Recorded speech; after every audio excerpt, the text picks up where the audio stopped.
start speaking a second language to my child? Same time you Every speak day. a normal language to your child. Every day, all day. When you start when they're in the tummy. I know. Just alternate. Language acquisition is basically the easiest way to think about it is you're doing it over and over and over and over and over and over and over and over and over. Yep. You're hearing the same words. Think about how many times you said anything in your life. You said it so many times. Why does a child learn it? Because they're getting it so many times. Start early. Yep. How about that? Just start early. Yep. If you can start before they have ears, great. Next. When do you start a child on a schedule and why do it? Oh God. We already did this. Didn't we? Yeah. Why do it? Really? But you already did that. Really? Go for it. Go for what? You're the one that needed the schedule. Schedule for me was easy. Lay down. Put your ass in the bed. You never spoke to the children that way. Shut your ass up. You have never said that to a child. That slapping sound you heard was the belt on the butt. You've never done that either.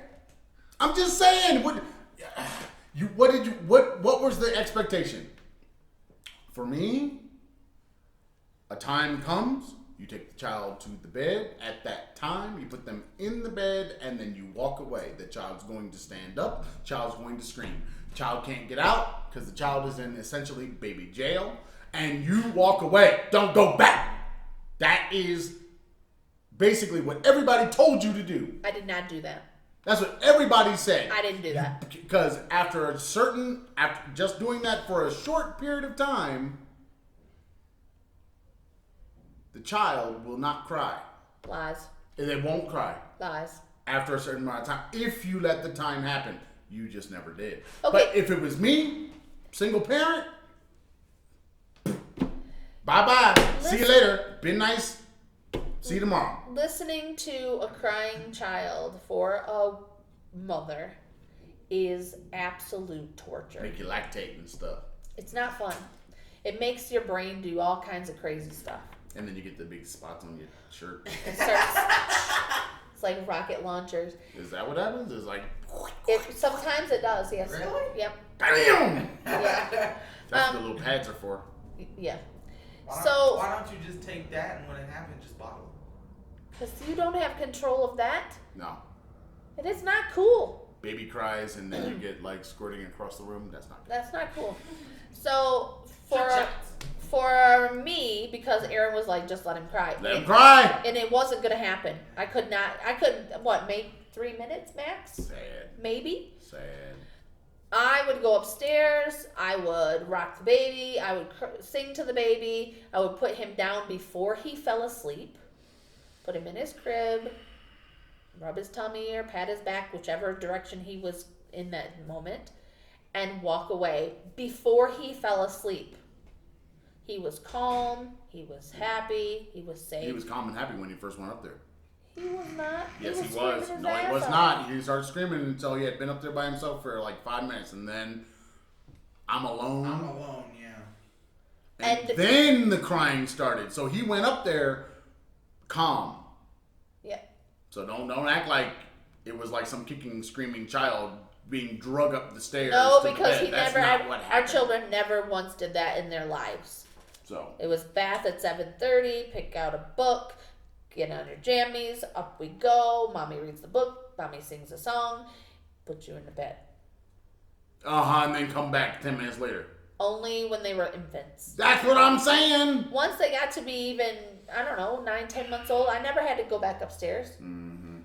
But It's a long 9 months. whatever. It takes time. What did you say? It takes time. It don't take time. But It takes less time if you just let them scream. Go That's to bed. not healthy Go to for bed. them. Yeah, sure it is. It clears out the oh my epiglottis. God, it's so not good for them.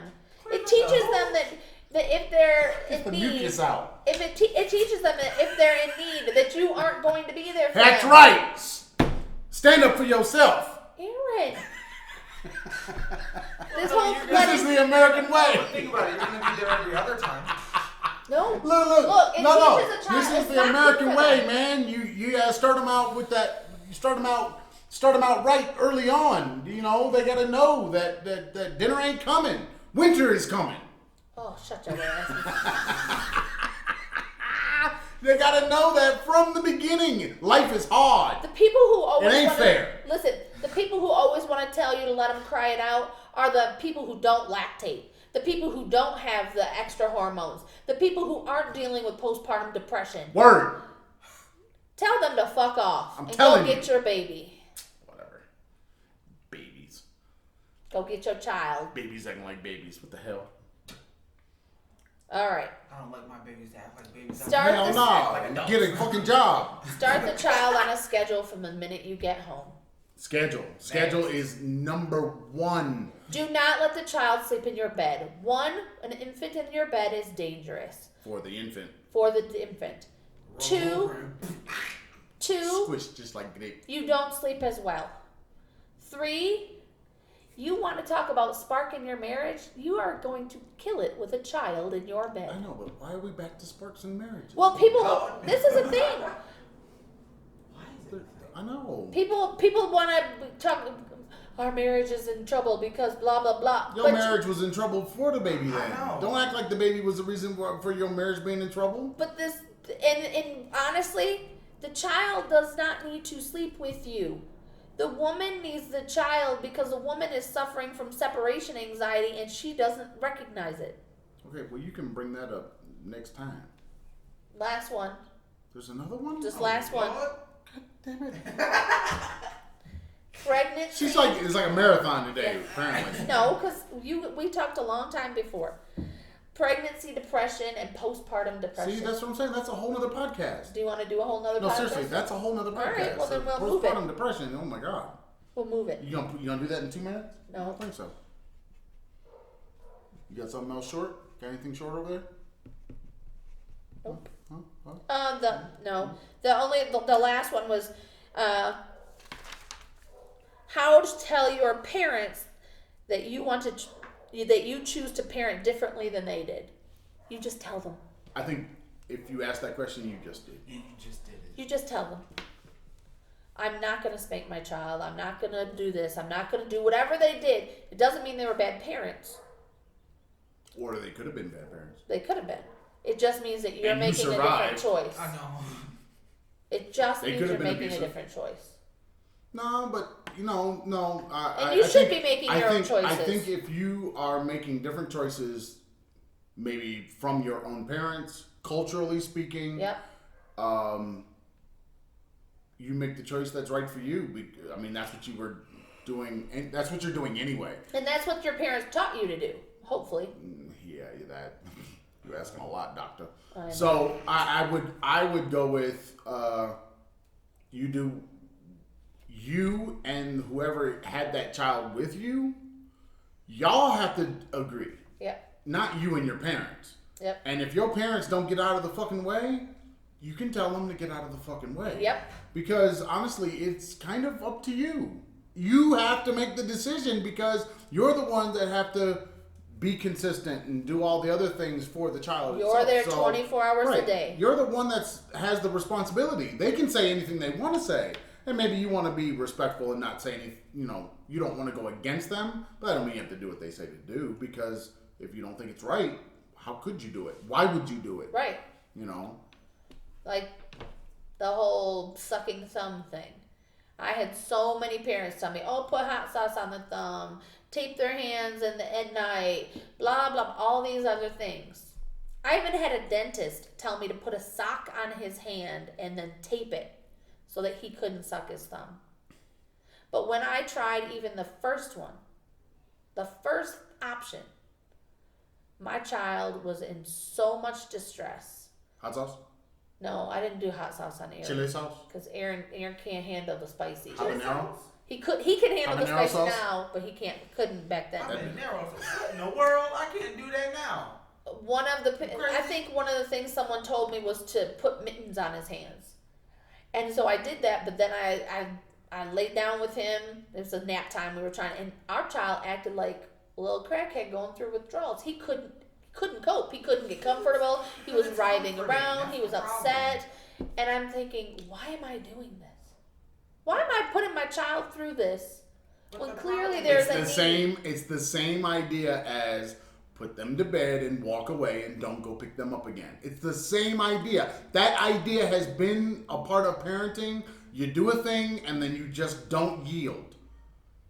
But sometimes it's Even if unhealthy not it's to even do if that. it's detrimental. That's what we today call bad parenting. I took those things off so fast. I was like, baby, I'm sorry. We aren't going to do this again. You have to do what's right for you and your child and your family. And what's right for you and your child and your family may not be right for your mama and your daddy.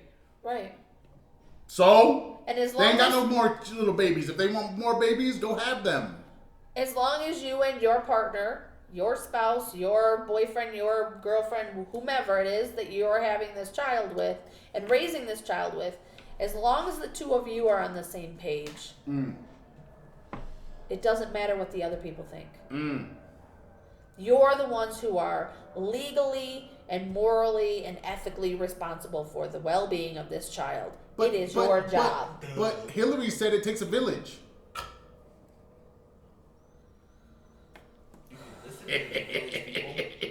Not the village people. Not the village people. The village. The village raising the child, right? That People? village has been gone for a long time. Has it? It has. Has it?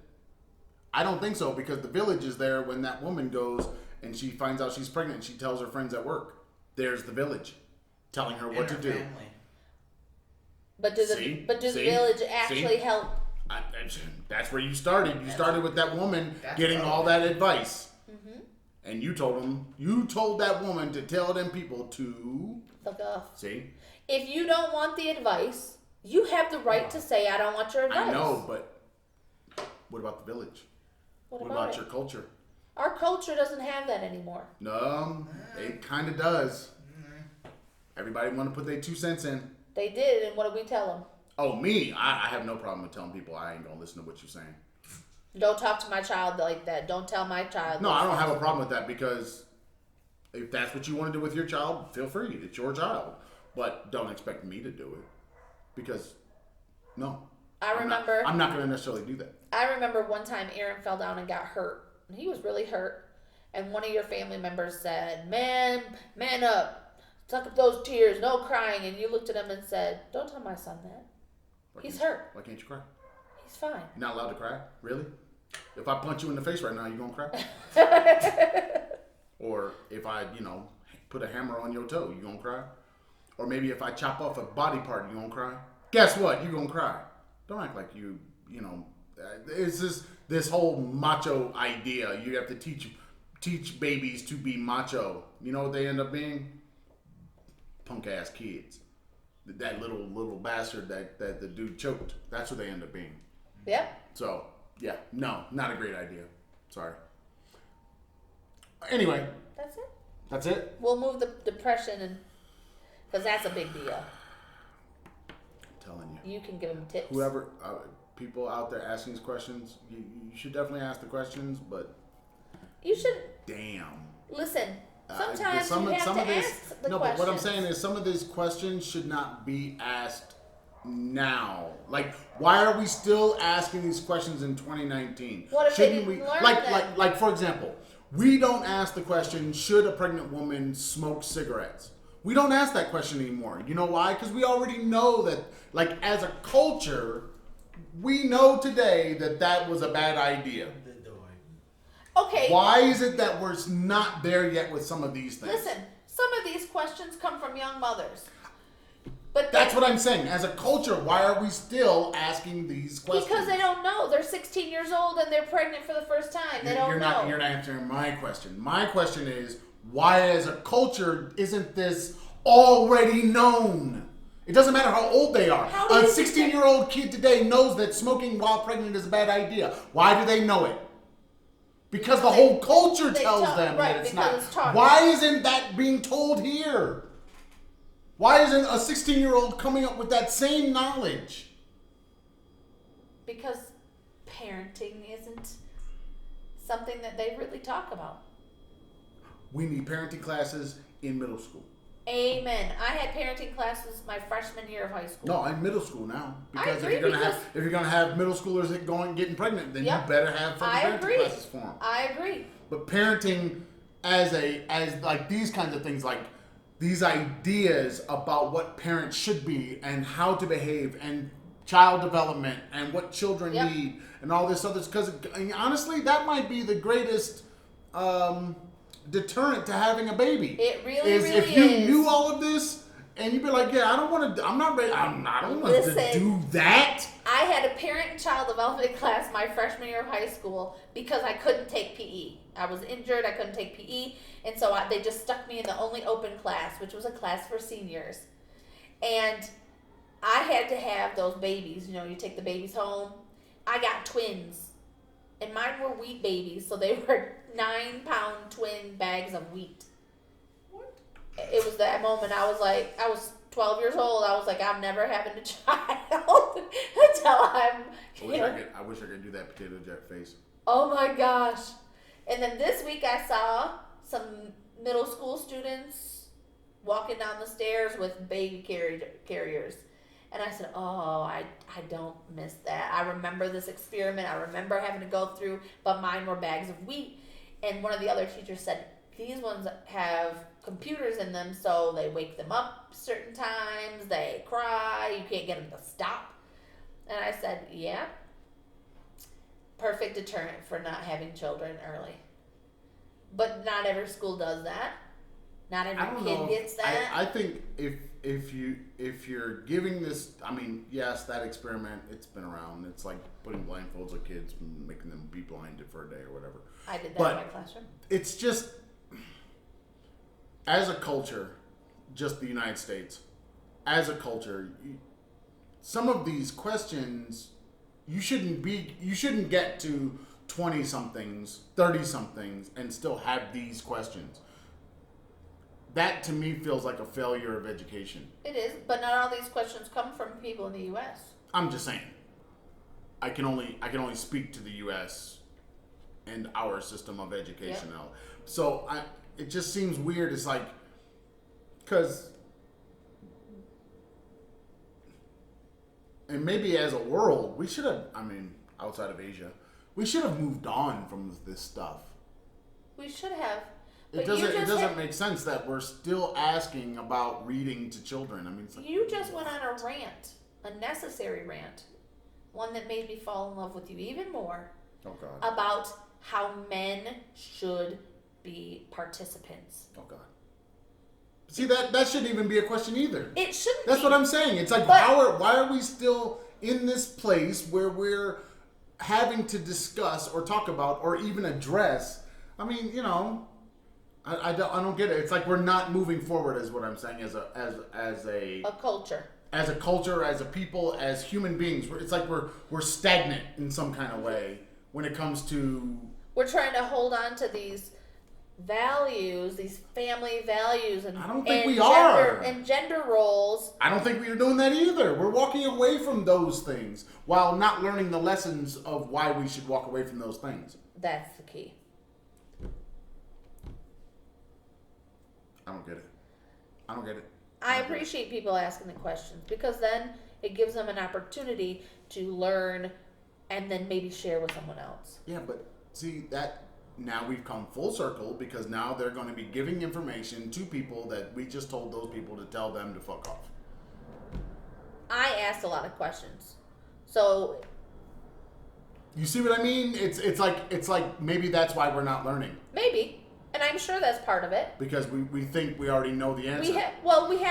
We have a section of our culture where, and I see this more with really young mothers who think they know it all, don't want to ask the questions, don't want to take the advice from other people, and then when you say, hey, it might make it a little easier if you try XYZ, they get pissed off and offended, and so then you stop sharing with them. Even though you know the information that could help them, they get offended, they get pissed off, they get indignant, and that goes back to I don't care about your feelings thing. No.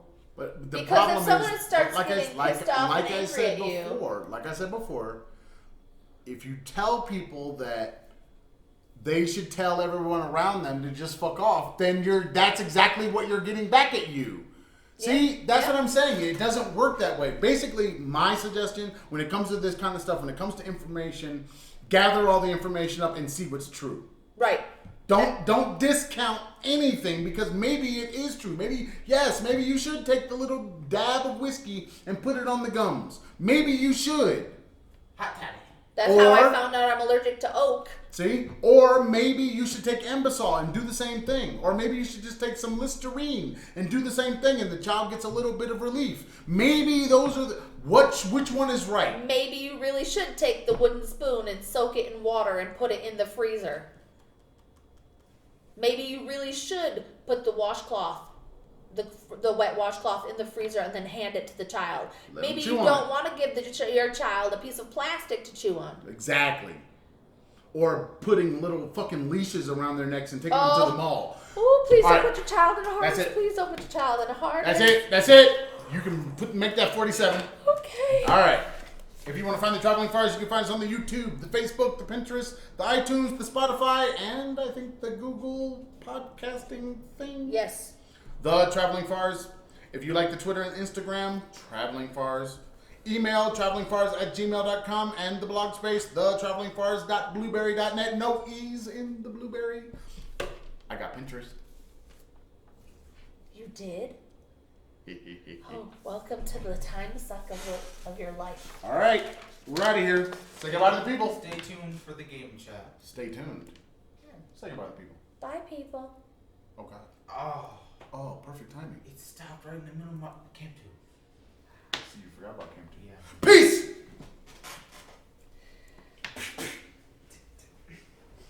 Getting in the middle of my wave, man. I gotta go order some books for Yelan. Woo! Oh, God.